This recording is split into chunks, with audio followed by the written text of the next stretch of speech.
जरिया होगा, यानी किस जरिए से वो मैसेज दिया गया उसको बोलते हैं मीडियम यानी माध्यम। तो जनसंचार के तत्वों में चार चीजें आएगी, एक आ जाएगा प्रेषक, दूसरा आ जाएगी प्रेषिकी और संदेश और उसको किस माध्यम से प्रेषित किया गया, और सबसे लास्ट में आता है फीडबैक। क्या आता है? जिसको इंग्लिश हिंदी में बोलते हैं प्रतिपुष्टि। क्या बोलते हैं? प्रतिपुष्टि। प्रतिपुष्टि मतलब जो प्रेषक कहना चाह रहा है उसको प्रेषक समझ पा रहा है नहीं, मैंने जो उसको संदेश दिया है वो समझ पा रहा है कि नहीं। जैसे मैंने उसको लिखा, प्रेषक को कहा कि रोको मत जाने दो, रोको मत जाने दो। जाने दो, इसका मतलब क्या है? किसी को रोकना नहीं, इसको जाने देना। अगर मैं ऐसा कर देता तो यहाँ रोको के बाद विराम लगा देता तो रोको मत जाने दो, इसका मतलब क्या हो गया? उसको रोकना है, जाने नहीं देना। तो देखो छोटा सा उदाहरण चिन्ह कैसे अर्थ का परिवर्तन ला देता है, यही होता है संचार। आगे देखो संचार के प्रकार, संचार के बहुत सारे प्रकार है लेकिन अपने काम के कुछ महत्वपूर्ण प्रकार है।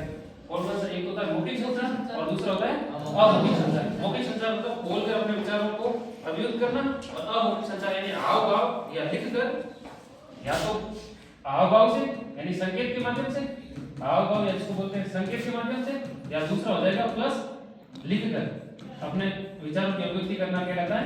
अमौखिक संचार। फिर आता है ये अपने यानी काम की, हाँ ये देखो, जनसंचार में एक व्यक्ति किसी भी समूह से प्रत्यक्ष रूप से संवाद न करके किसी तकनीकी या यांत्रिक माध्यम से संवाद स्थापित करता है, उसी को जनसंचार कहते हैं। तो जनसंचार में मेन चीज क्या आ गई? इसमें अपनी बात दूसरों तक पहुंचाने के लिए किसी न किसी तकनीकी का सहारा लिया जा रहा है, जैसे कि वो इंटरनेट का चाहे सहारा ले रहा हो, चाहे किसी सोशल मीडिया प्लेटफॉर्म यानी फेसबुक, इंस्टाग्राम, व्हाट्सएप इनका सहारा ले रहा हो, या आजकल जो फेमस है सबसे ज्यादा ट्विटर संदेश भेजने के लिए उसका सहारा ले रहा हो। अब जनसंचार के माध्यम कौन से? ये क्वेश्चन आएगा हमारा आएगा व्हाट्सएप में, जनसंचार के माध्यम कौन से? यानी दूसरों तक बात पहुंचाने के लिए अपना जरिए क्या कर सकते हैं? सबसे बेस्ट क्या है? समाचार पत्र। उसके बाद क्या है? रेडियो। उसके बाद क्या है? टेलीविजन। और ये जो चीजें लिखी है ना, उसको हम एक वर्ड में क्या लिख सकते हैं? Social media. क्या लिख सकते हैं? Social media. सोशल मीडिया यानी या तो समाचार पत्र, रेडियो, टेलीविजन, या सोशल मीडिया, या इसमें लिख सकते हैं इंटरनेट। क्या लिख सकते हैं? इंटरनेट। इंटरनेट ये है क्या है? जनसंचार के प्रमुख माध्यम है। ये इसके आगे देखो,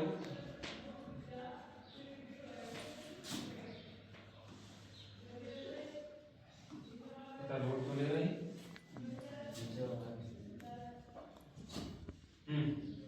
जनसंचार की क्या क्या विशेषताएं होती है? जनसंचार के माध्यम से एक साथ हजारों लाखों व्यक्तियों तक तकनीकी माध्यम से संवाद स्थापित किया जा सकता है। जनसंचार की सबसे प्रमुख विशेषता होती है कि जनसंचार के माध्यम से बहुत सारे लोगों तक जुड़ा हो सकता है। मतलब अगर व्यक्ति कुछ खुद संदेश देना चाहे तो एक व्यक्ति को दे सकता है, या लोगों को इकट्ठा करके 20, 50, 100, 200, 500 लोगों को दे सकता है गैदरिंग करके। लेकिन जनसंचार तकनीक के माध्यम से वो हजारों व्यक्तियों, लाखों व्यक्तियों तक पहुंच बना सकता है। दूसरा है जनसंचार में संदेश भेजने और संदेश प्राप्त करने वाले व्यक्ति में सीधा संवाद नहीं होता है। अब देखो टीवी पर कोई समाचार आ रहा है या टीवी के माध्यम से कोई संदेश हम तक पहुंच रहा है, हम दोनों बीच डायरेक्ट संदेश नहीं है, वो केवल कह रहा है उसको हम सुन सकते हैं, इसलिए ये केवल एक पक्षी होता है। कैसा होता है? एक पक्षी। एक पक्षी। एक पक्षी नहीं होता है, एक पक्षी होता है। क्या होता है? एक पक्षी होता है। एक पक्षी मतलब बोलने वाला पक्षी नहीं, एक पक्षी होता है, यानी एक ही पक्ष कहता है, दूसरा पक्ष मात्र सुनता है। हम चाहे कि अपना फीडबैक उनको दे तो हम दे नहीं सकते। जनसंचार में किसी तकनीकी माध्यम का उपयोग किया जाएगा, ये तो नॉर्मल बात है। जनसंचार के माध्यम में प्रसारित और प्रकाशित होने वाली सामग्री अथवा संदेश की प्रकृति सार्वजनिक होती है। यहाँ पर्सनल मैसेज नहीं किया जाता है, पर्सनल मैसेज तो पर्सन टू पर्सन किए जाते हैं। यहाँ होते हैं जो आम पब्लिक के काम की चीजें होती है।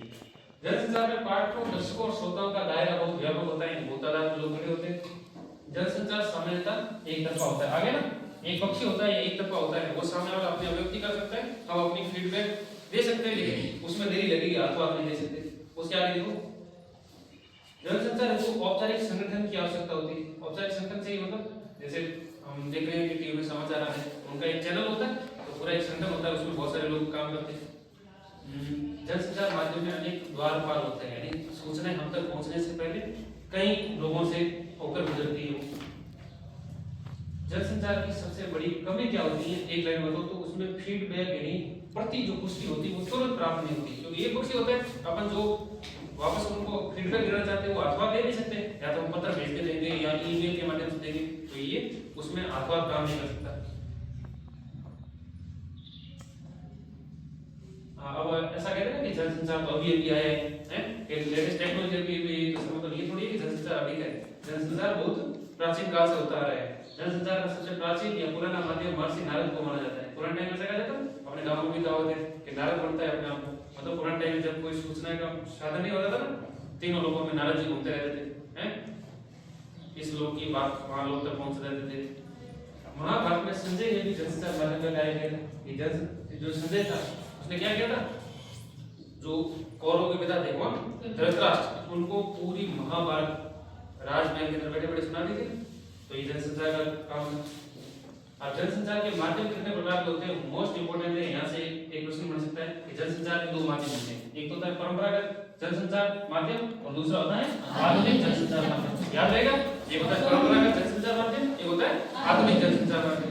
परंपरागत जनसंचार माध्यम में क्या आता है, कठपुतली है, कावड़ है, गौरी नृत्य है, नुक्कड़ नाटक, ये सारे आते हैं परंपरागत में। तो परंपरागत में क्या है, क्या है, या तो कठपुतली है, कठपुतली जो डांस करते हैं ना उसके माध्यम से भी लोगों को संदेश दिया जा सकता है, ये आ जाता है कावड़, या फिर ये नुक्कड़ नाटक करके लोगों को जागरूक किया जाता है। बस इतना ही सर ये कैसे जनसंचार नुक्कड़ नाटक करते थे गांव में पुराने टाइम में, और वहां से लोगों को जागरूक करते थे। जैसे आप सुबह अपने को बताया गया था ना, किसके बारे में बताया गया,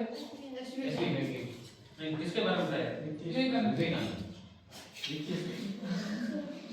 उन्होंने किसके बारे में बताया था, वित्तीय साक्षरता के बारे में बताया था। तो वैसे वो नाटक करते गांव के बीच में चौपाल करते और वहां से संदेश देते, वित्तीय साक्षरता, साइबर अपराध या फिर चोरी डकैती, इन सब सूचना के बारे में। तो ये नाटक भी काम करते हैं। कठपुतली नृत्य के माध्यम से भी वो संदेश दिए जा सकते थे, और ये क्या कावड़ के माध्यम से, कावड़ का माध्यम में अभी वीडियो के माध्यम से बता दूंगा इसको आगे।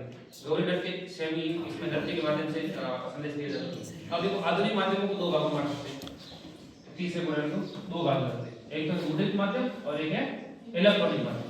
मुद्रित माध्यम मतलब जो छपे छपाई चीजें आती है, इसमें क्या आ जाता है, समाचार पत्र आ जाता है, पत्रिकाएं आ जाती है, पैम्फलेट्स आ जाते हैं, ठीक है।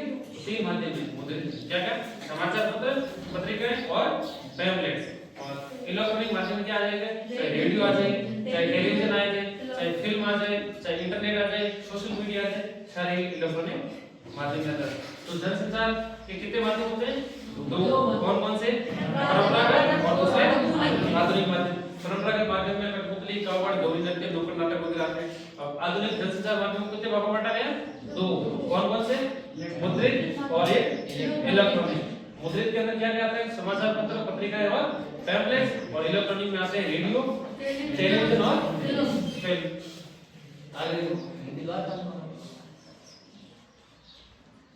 आगे जनसंचार,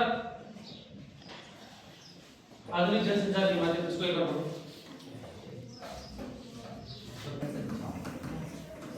चलो एक बार शॉर्ट फटाफट रिवीजन करते हैं। मतलब जनसंचार के शब्दों से मिलकर बना है, जनसंचार दो शब्दों से मिलकर बना है, एक है जन और दूसरा है संचार। अब संचार की बात करें तो संचार शब्द भी दो शब्दों से मिलकर बना है, सब उपसर्ग है और चर धातु से मिलकर बना है। और जनसंचार में क्या होगा, जनसंचार क्या होगा, जब विचारों की अभिव्यक्ति तकनीकी माध्यम से की जाए तो वहां होता है जनसंचार, ये तकनीक का सहारा लिया जाए।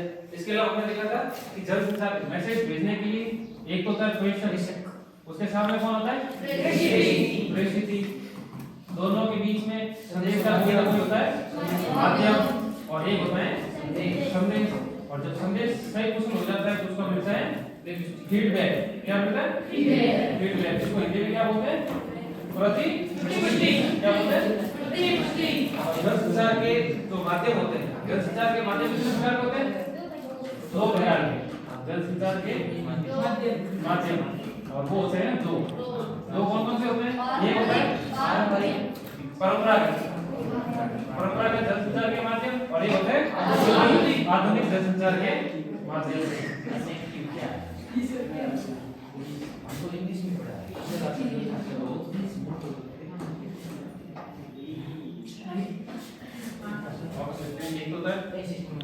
परंपरागत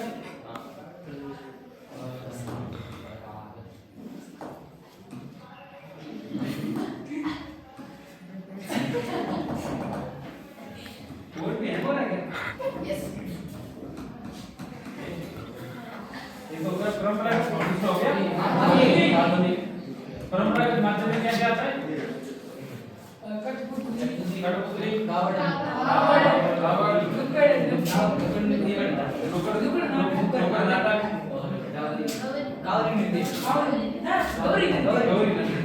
चलो बताओ आधुनिक माध्यम कितने प्रकार के होते हैं? दो प्रकार के। एक कौन सा होता है? एक मुद्रित माध्यम, दूसरा होता है इलेक्ट्रॉनिक माध्यम। ये हो गया मुद्रित, दूसरा होता है इलेक्ट्रॉनिक माध्यम।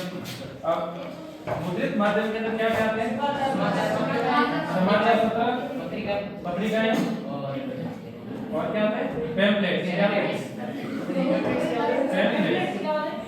पैम्फलेट जो रंगीन कागज होते हैं जिसके ऊपर पूरा इंट्रोडक्शन दिया जाता है उसको बोलते हैं पैम्फलेट। एक एक पेज।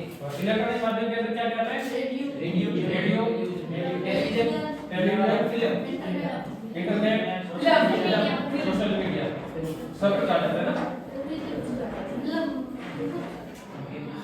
आगे देखते हैं। अब जनसंचार के तीसरे माध्यम है ना, उसमें पहला माध्यम है समाचार पत्र। कौन सा है? समाचार पत्र की विशेषता क्या है? ये आधुनिक माध्यम है। कैसा माध्यम है? और आधुनिक में भी कैसा माध्यम है? मुद्रित माध्यम है। और जनसंचार के आधुनिक माध्यमों में सबसे प्राचीन, ये प्रश्न पूछा गया था कि जनसंचार के माध्यमों में सबसे प्राचीन माध्यम कौन सा है? तो वो कौन सा है? समाचार पत्र। समाचार पत्र मुद्रित माध्यम है। जनसंचार का मुद्रित माध्यम में आजादी के पहले समाचार पत्रों का मुख्य उद्देश्य था स्वतंत्रता प्राप्ति। आजादी से पहले जो भी अखबार थे उनका उद्देश्य क्या होता है कि देश को आजाद कराना है। देखो समाचार पत्र का आरंभ कैसे हुआ? सब भारत में अखबार समाचार पत्र का प्रारंभ 1780 वेरी वेरी मोस्ट है, इसको याद करना है। भारत में जो प्रथम समाचार पत्र हुआ शुरू हुआ 1780 में शुरू हुआ था, जिसका नाम था बंगाल गजट। क्या नाम था? बंगाल गजट। तो भारत का प्रथम समाचार पत्र का नाम क्या था? बंगाल गजट। बंगाल गजट का प्रकाशन हुआ कलकत्ता से। कहां से हुआ था? कलकत्ता से। कब हुआ था? 1780 ईस्वी में। और ये कौन सी भाषा में था? इंग्लिश भाषा में। ठीक है ना? अगस्त 21 के अंग्रेजी समाचार पत्र बंगाल गजट। तो क्या याद रखना है? ये भारत का प्रथम समाचार पत्र बंगाल गजट था, जो अंग्रेजी भाषा में कब प्रकाशित हुआ था? 1780। कहां से? कलकत्ता से। और हिंदी का पहला समाचार पत्र, अभी हिंदी में जो फर्स्ट समाचार पत्र था हिंदी में, वो कौन सा था? हिंदी में था उदय मार्तंड। क्या नाम था? उदय मार्तंड। जो कब प्रकाशित हुआ? 1820 में। वो हुआ था 1780 में। ये हुआ 1800। वो इंग्लिश में था, कोई लेना देना नहीं। अपना हिंदी का प्रथम समाचार पत्र था वो था उदय मार्तंड, और ये भी कलकत्ता से प्रकाशित हुआ था। उसके बाद हिंदी का प्रथम दैनिक समाचार, दैनिक मतलब जो हर दिन आता हो, जैसे वो था सुधा वर्षन। क्या नाम था उसका? सुधा वर्षन। उसी का हुआ था। इसको छोड़ो।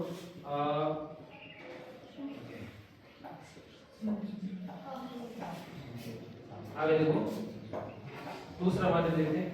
ये हो गया समाचार पत्र। रेडियो, जनसंचार का दूसरा माध्यम है रेडियो। रेडियो आधुनिक माध्यम में आता है, और आधुनिक में मुद्रित में आता है या इलेक्ट्रॉनिक में आता है? ये जनसंचार के आधुनिक माध्यम है और इलेक्ट्रॉनिक माध्यम है। ये रहा इलेक्ट्रॉनिक माध्यम है। और ये कैसा माध्यम है? श्रव्य माध्यम। तीन प्रकार के माध्यम होते हैं। एक होता है श्रव्य, एक होता है दृश्य, और एक होता है श्रव्य और दृश्य। क्या होता है? श्रव्य और दृश्य। जैसे जो रेडियो है वो क्या है? श्रव्य माध्यम है, इससे हम केवल सुन सकते हैं, देख नहीं सकते। जबकि जैसे टीवी है या इंटरनेट है, इनमें हम देख भी सकते हैं, सुन भी सकते हैं। दृश्य माध्यम में क्या रहता है? जो रंगीन चित्र है, फिल्म है, फोटोज है, वो सारे दृश्य आते हैं, लोगों को सुन सकते हैं, वो देख सकते हैं। रेडियो के माध्यम से पढ़े लिखे वो अनपढ़ दोनों ही संदेश पहुंचा जा सकते हैं। जैसे जो समाचार पत्र था ना, उसकी ये कमी ये थी कि उसके माध्यम से अनपढ़ लोगों तक सूचनाएं नहीं पहुंचा सकती। उनके लिए तो क्या अक्षर किसके बराबर? गैस का गाड़ी बराबर नहीं, गाड़ी गाड़ी नहीं सकती, गैस तो बदला गाड़ी सफेद होती है। तो समाचार पत्रों की कमी क्या होती है कि वो अनपढ़ लोगों तक अपनी पहुंच नहीं बना पाते हैं। जबकि रेडियो की विशेषता ये होती है कि ये कम पढ़े लिखे या अनपढ़ लोगों तक भी संदेश पहुंचा सकते हैं। और रेडियो का आविष्कार किसने किया? ये इटली के प्रश्न, इसको याद रखना है। इटली का एक वैज्ञानिक था जिसका नाम है जी मार्कोनी। क्या नाम था? जी मार्कोनी। जी मार्कोनी ने रेडियो का आविष्कार किया था। रेडियो का आविष्कार किसने किया था? जी मार्कोनी। और ये कहाँ का था? इटली का। किसका था? इटली का था। हाँ, ये तुम्हारे काम का है। एक नंबर का क्वेश्चन बन सकता है बाकी बार भी वार्षिक में। भारत में ऑल इंडिया रेडियो किसकी? All India Radio. भारत में ऑल इंडिया रेडियो की स्थापना कब हुई? कब हुई ऑल इंडिया रेडियो की स्थापना? 1937 में। ऑल इंडिया रेडियो की स्थापना 1937 में हुई।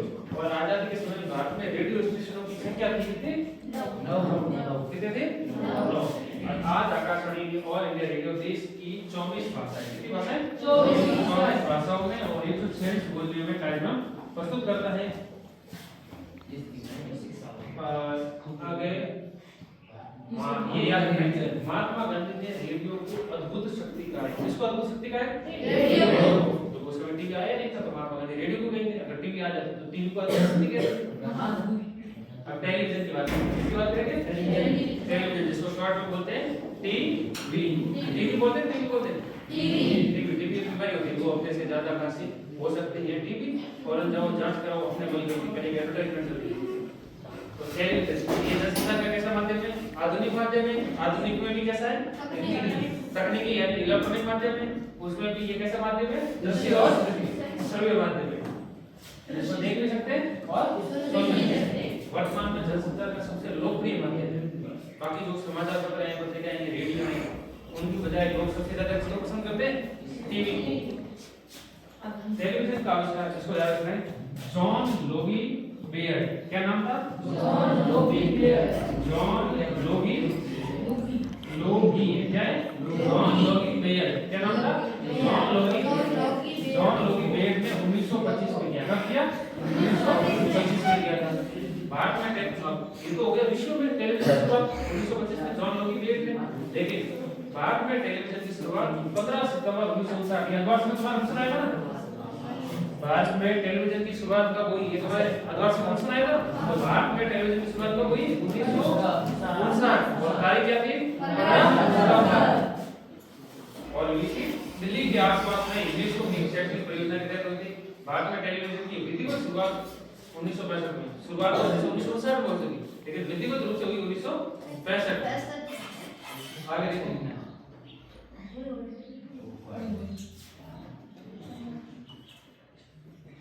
ये कौन सा पेज था?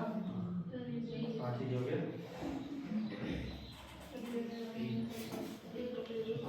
आगे ये है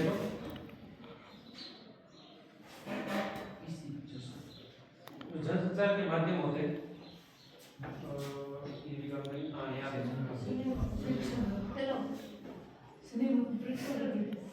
ये है सिनेमा चलचित्र। जनसंचार का सबसे लोकप्रिय और प्रभावशाली माध्यम है। टीवी से भी आगे आ गया सिनेमा।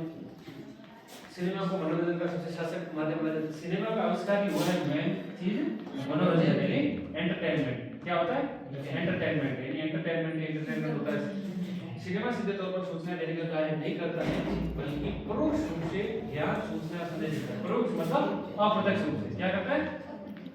तो हमें मूवीज वगैरह हम जो देखते हैं ना, उसमें जो हमको संदेश दिया जाता है वो डायरेक्ट नहीं दिया जाता, इनडायरेक्टली हमको समझाने का प्रयास किया जाता है। सिनेमा के आविष्कार का जो श्रेय है थॉमस एल्वा एडिसन को जाता है। किसको जाता है? Thomas Alva Edison. ये जो बल्ब है, बल्ब का आविष्कार किया था थॉमस एल्वा एडिसन ने। किसने किया था? Thomas Alva Edison. उसी को सिनेमा के आविष्कार का भी श्रेय दिया जाता है। दोनों सेम ही अलग नहीं है, उसका नाम भी एडिसन था। सन 1894 में फ्रांस में पहली फिल्म बनी जिसका नाम द अराइवल ऑफ ट्रेन रखा गया। ये अपने काम की नहीं, अपने काम की है। भारत में बनी प्रथम फिल्म, जिसका नाम क्या था? इसको याद रखना है। भारत की प्रथम, भारत में बनी प्रथम फिल्म थी राजा हरिश्चंद्र। राजा हरिश्चंद्र की कहानी सुनी ना, जिसने अपना राजपाट संपूर्ण त्याग दिया था और खुद जाके उस शमशान घाट के अंदर चौकीदारी का काम करने लग गए थे। तो आलम आरा भारत की प्रथम बोलती फिल्म है। ये जो राजा हरिश्चंद्र थी ना, ये मूक फिल्म थी। क्या थी? मूक फिल्म। मूक फिल्म का क्या होता है? हाँ, जो बोलती नहीं है। जैसे टीवी के अंदर देखो तो एक कार्यक्रम आता है भूटर को, देखा है? हाँ, तो वो उसमें जैसे बोलते नहीं है, केवल हाव भाव से दिखाया जाता है। तो वैसे ही जो राजा हरिश्चंद्र थी भारत की प्रथम मूक फिल्म थी और ये आई थी 1913 में। कब आई थी? 1913 में। और इस फिल्म को बनाने का जो श्रेय है वो दादा साहब फाल्के को दिया जाता है। दिया जाता है दादा साहब फाल्के। और ये नाम इसलिए इम्पोर्टेंट है क्योंकि वर्तमान में फिल्मी जगत का जो सबसे बेस्ट है, इसको बोलते हैं सर्वश्रेष्ठ जो अवार्ड है वो दादा साहब फाल्के है। कौन सा पुरस्कार है? दादा साहब फाल्के। जैसे भारत का जो सर्वोच्च नागरिक सम्मान है कौन सा है? हाँ, भारत का सर्वोच्च नागरिक सम्मान भारत रत्न। भारत रत्न है। विश्व में जैसे नोबेल प्राइज है वैसे ही सिनेमा के जगत में सबसे बड़ा पुरस्कार कौन सा है? दादा साहब फाल्के। ये क्यों दिए जाते हैं? क्योंकि भारत की पहली फिल्म दादा साहब फाल्के ने बनाई थी। कब बनाई थी? 1913 में। कौन सी बनाई थी? राजा हरिश्चंद्र। इसलिए इनको भारतीय सिनेमा का क्या बोला जाता है? जनक। जो पहले में काम करता वो जनक हो गया। भारत की पहली बोलती फिल्म थी वो थी आलम आरा। ये कब बनी? 1930। वो बनी 1913 में और ये बनी 1930। क्या किया है? इस एक को इधर कर दिया, ये को इधर कर दिया। तो 1913 से 1931 कितने साल लगे इसमें? इस फिल्म को आदेश के गिरानी ने रिलीज किया था। विश्व में सर्वाधिक फिल्में भारत में ही बनती हैं, ये तो हमको पता है। हर साल भारत में हर साल लगभग 800 फिल्में बनती है, इससे भी ज्यादा बनती होगी। अब बोलते हैं इंटरनेट, अंतर्जाल। इसको क्या बोलते हैं? अंतर्जाल। इंटरनेट जनसंचार का सबसे नया और तेजी से लोकप्रिय माध्यम है। इंटरनेट ऐसा जनसंचार माध्यम है इसमें रेडियो हो, चाहे अखबार हो, चाहे टेलीविजन हो, सिनेमा हो, पुस्तकालय, सब कुछ गुण विद्यमान हो जाए ना। इंटरनेट में सब कुछ आ गया, सारे माध्यमों को उसने समेट के अपने अंदर समाहित कर लिया है। उपरोक्त जनसंचार माध्यम में गुण इंटरनेट में समाहित है। आगे देखो, जनसंचार की कार्य social media, Facebook, WhatsApp, YouTube, Telegram और ट्विटर। ट्विटर का वर्तमान नाम क्या रखे गए? वर्तमान में ट्विटर को ट्विटर नहीं बोलते, तो क्या बोलते हैं? टेलीग्राम। टेलीग्राम को उसको बोलते हैं एक्स। उसका नाम क्या रखे गए? एक्स। क्योंकि हाँ, जनसंचार के कार्य ये भी मोस्ट है। एक नंबर का क्वेश्चन या 2 नंबर का क्वेश्चन बनता है कि जनसंचार के कार्य बताइए। ये अधवार्षिक में भी आया था। जनसंचार के कार्य क्या होता है? यानी लोगों को सूचनाएं देना है, उनको शिक्षित करना है, मनोरंजन करना है, एजेंडा तय करना, निगरानी करना, विचार विमर्श करना या लोगों को जागरूक करना। क्या करना? जागरूक करना, उनको सतर्क करना। ये सब कार्य किसके द्वारा किए जाते हैं? जनसंचार के द्वारा। किसके द्वारा किए जाते हैं? जनसंचार के द्वारा लोगों को शिक्षित किया जाता है, उनको जागरूक किया जाता है, लोगों का मनोरंजन किया जाता है, उनको सूचनाएं दी जाती हैं और एजेंडा तय किया जाता है। ये सारे जनसंचार के कार्य हैं। फिर आ जाइए पत्रकारिता क्या है? पत्रकारिता का समझ सूचना समाचार को संकलित करके उन्हें संपादित करके पाठ को दर्शकों तक पहुंचाना कहते हैं ना। कि पत्रकारिता क्या है? एक टॉपिक पाठ रखता है पत्रकारिता। पत्रकारिता क्या क्या होती है? जिसमें सूचनाओं को पहले इकट्ठी करनी, फिर उनको संपादित करके सूचनाओं को पढ़नी, उनको जांच करना, उन्हें त्रुटियां निकालना, फिर दर्शकों तक पहुंचाई जाती है। पत्रकारिता में पत्रकार होता है, संपादक होता है, समाचार लेखन सभी सम्मिलित होते हैं।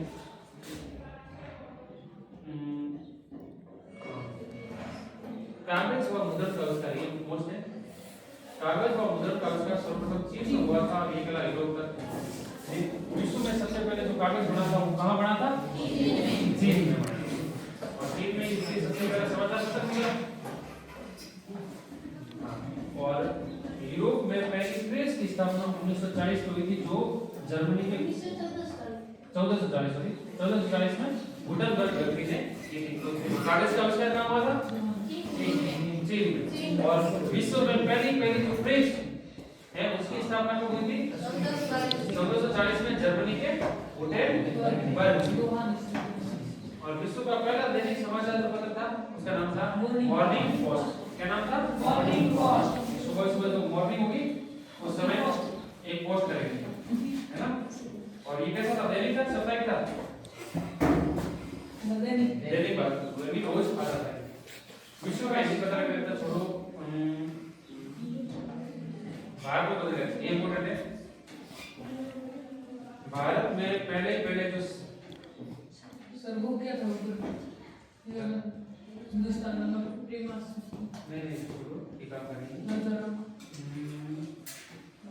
देखो भारत में जो सबसे पहले छापाखाना खुला था ना, वो खुला था गोवा में। कहाँ खुला था? गोवा। भारत में प्रथम छापाखाना के लोग या मुद्रण कला का विकास कहाँ से शुरू हुआ? गोवा से। और उसका उद्देश्य था ईसाई धर्म का प्रचार प्रसार करना। ये तो हमने पहले ही पढ़ लिया कि भारत का प्रथम समाचार पत्र कौन सा था? उदय लहर। हिंदी का प्रथम समाचार पत्र कौन सा था? उदय लहर।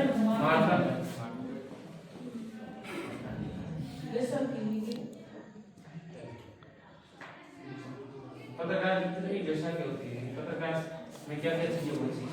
उसमें सच्चाई होनी चाहिए, स्पष्टता होनी चाहिए, स्पष्टता होनी चाहिए और स्पष्टता। आप सारे तीन चीजें याद रखो। पत्रकारिता के प्रकार, जो पत्रकारिता होती है वो कितने प्रकार की होती है? देखो ये वैसे 12th क्लास में आएगा पूरी तरह से, हमारे कोई पढ़ो तो पढ़ लेते। पत्रकारिता की 5 प्रकार है। उसमें से एक होती है खोज पत्रकारिता। कैसे होती है? खोज पत्रकारिता। खोज पत्रकारिता मतलब स्टिंग ऑपरेशन। नाम सुना है? स्टिंग ऑपरेशन करते हैं, छुपा के कैमरा के ले जाते हैं और फिर उसका जो भ्रष्टाचार होता है इसका धोखाधड़ी उसका पर्दाफाश करते हैं, वो खोज पत्रकारिता। और एक होती है विशेषीकृत पत्रकारिता। कौन सी होती है? विशेषीकृत पत्रकारिता मतलब किसी विशेष क्षेत्र से संबंधित पत्रकारिता होती है। मतलब आज जगह से संबंधित, खेल से संबंधित जानकारी है वो हो गया, या फिर विदेश के मामले उनसे संबंधित जानकारी है, फैशन से संबंधित जानकारी है। ये होती है वॉच डॉग पत्रकारिता। कौन सी होती है? वॉच डॉग पत्रकारिता। WATCH। वॉच का क्या होता है? देखना। और डॉग का क्या होता है? ये इस पत्रकारिता का नाम क्यों पड़ा? जैसे संस्कृत में दो है ना, काक चेष्टा को ध्यानम श्वान निद्रा कते उच्चार बारी विद्यार्थी आगे विद्यार्थी पंचदशम। उसमें भी श्वान का नाम है, इसमें क्या है? Watch dog.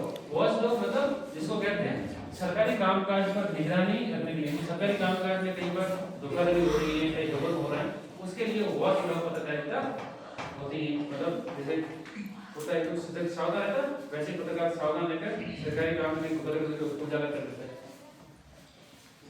और ये तो दोनों काम भी है। एक पत्रकारिता जो सेलिब्रिटी लोग होते हैं उनके जीवन से संबंधित पूछने आते हैं, उसका तलाक हो गया, उसने शादी कर ली, उसकी फिल्म आ गई, उसके बाद इतना करते हैं, ये एक फेस थ्री पत्रकारिता कहलाती है। फेस थ्री तो फेस वो इतनी इंपॉर्टेंट नहीं होती लोगों के लिए। हाँ ये थोड़ा याद रखना। पत्रकार कितने प्रकार के होते हैं? पत्रकार 3 प्रकार के। पत्रकार कितने प्रकार के होते हैं? 3 प्रकार के होते हैं। एक होता है पूर्णकालिक। क्या होता है? पूर्णकालिक। एक होता है अंशकालिक। कैसा होता है? अंशकालिक। एक होता है फ्रीलांसर। क्या होता है? फ्रीलांसर। पत्रकार 3 प्रकार के होते हैं। कितने प्रकार के होते हैं? एक होता है पूर्णकालिक, दूसरा होता है अंशकालिक, तीसरा होता है फ्रीलांसर। चांसलर का क्या होता है? फ्री चांसलर का होता है ऐसा पत्रकार जो किसी विशेष न्यूज चैनल वगैरह से जुड़ा हुआ नहीं होता है, वो अपनी खुद सूचना इकट्ठी करता है और लोगों तक प्रसारित करता है।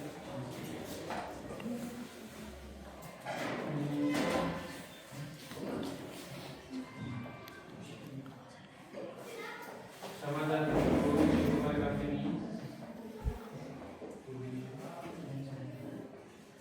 समाचार लेखन के लिए सही काम ली जाती है, उसको बोलते हैं उल्टा ग्रामर। इसको याद रखें। समाचार लेखन की जो शैली होती है, अखबार में जो समाचार लिखते हैं तो तुमको याद रखना है समाचार लेखन की शैली। क्या याद रखना है? समाचार लेखन की शैली। और वो कैसे होती है? उल्टा पिरामिड शैली। कैसे होती है? उल्टा पिरामिड शैली। ये जैसे बनाओ ना, उल्टा पिरामिड शैली। पिरामिड सीधे तो यूं बनता, लेकिन समाचार हमेशा इस उल्टे पिरामिड शैली में लिखे जाते हैं, इस तरह से। जैसे क्यों लिखे जाते हैं? तो समाचार के 3 भाग होते हैं। इंट्रो, यानी सबसे पहले उसका इंट्रोडक्शन किया जाता है, इसमें उसका बॉडी यानी विस्तार से बताया जाता है, लास्ट में उसका होता है समापन। इसको हम समझेंगे। समाचार लेखन के अंदर होते हैं 6 प्रकार। क्या होते हैं? समाचार लेखन में होते हैं 6 प्रकार। क्या होते हैं? 6 प्रकार। यानी 6 का उत्तर दिया जाता है। 6 का उत्तर मतलब घटना क्या हुई, क्यों हुई, कब हुई, कैसे हुई, कब हुई, कैसे, कहाँ हुई, क्यों हुई, क्यों हुई, किसने, क्यों हुई, कब हुई, किसने, कहाँ, उसका जिम्मेदार कौन था, किसने, क्या हुआ, कब हुआ है, कहाँ हुआ है, उसका जिम्मेदार कौन था, क्यों हुआ है और कैसे। कैसे हुआ ये होते हैं समाचार लेखन के 6 स्तर याद है कि समाचार लेखन में 6 प्रकारों को दिया जाता है ये घटना क्या हुई है कब हुई है कहां हुई है उसका जिम्मेदार कौन था कैसे हुई है क्यों हुई है ये चार तो इसको तो चारों का शुरुआत होती है इंट्रो समाचार लेखन में तो पहला भाग होता है ना इंट्रो अब इस इंट्रो में तो चारों को दे दिया जाता है ये जो बड़े भाग होते हैं जिसमें घटना का पूरा वर्णन करना पड़ेगा क्यों हुई है कैसे हुई है उसके पीछे क्या कारण है उनका वर्णन से लास्ट में दिया जाता है ये होती समाचार लेखन की उल्टा पिरामिड शैली ये सेक्शन क्या कौन कहां कब क्यों और कैसे